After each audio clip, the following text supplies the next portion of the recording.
Writers sometimes think that a plot full of twists and turns and complex themes and character arcs makes for a better story. Those things can work in the hands of an experienced writer, but for most of us, let's be honest, we're just indulging ourselves.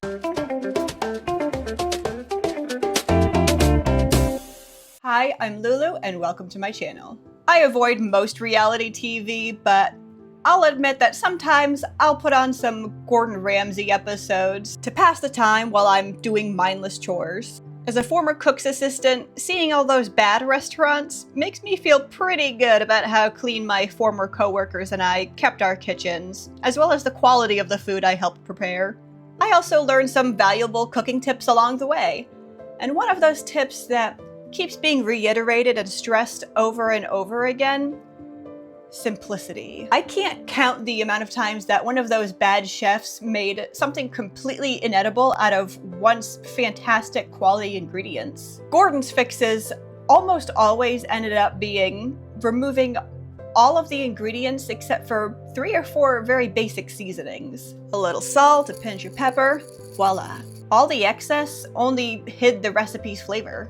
You're not clever or fancy when you smother it in expensive truffle oil and minty mango salsa compote. You're just overcomplicating things, putting a ton of time and effort into making something worse. As it turns out, this tip is hardly exclusive to cooking. Whether it's art or writing or fashion or architecture, there's a quote from the experts in just about every field. As Coco Chanel once said, before you leave the house, look in the mirror and take one thing off. Why does she recommend this? I'll answer that with another quote from the fashion icon: simplicity is the keynote of all true elegance. One of Bob Ross's many painting tips falls in the same category. If you do too much, the painting is going to lose its effectiveness. I tried to find a video clip of him saying this so you could hear it in his feathery little voice instead of my nasally braying, but no luck, sorry. We don't make mistakes. We have happy accidents.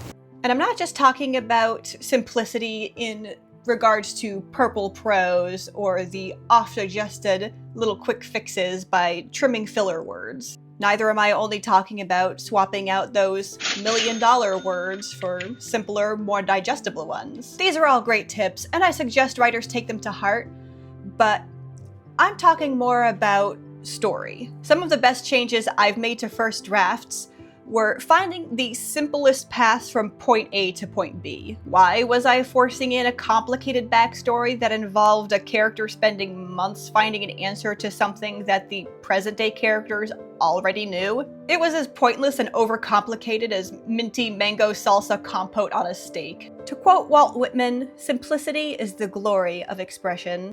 Or as the bard himself once said, "'Tis better, sir, to be brief than tedious." And I was being pretty darn tedious. I could elaborate more on this topic, but I'll take my own advice and leave it at that. If you have anything more to add to the conversation, drop it in the comments down below. Like and subscribe for more content like this in the future, and I'll see you in the next video.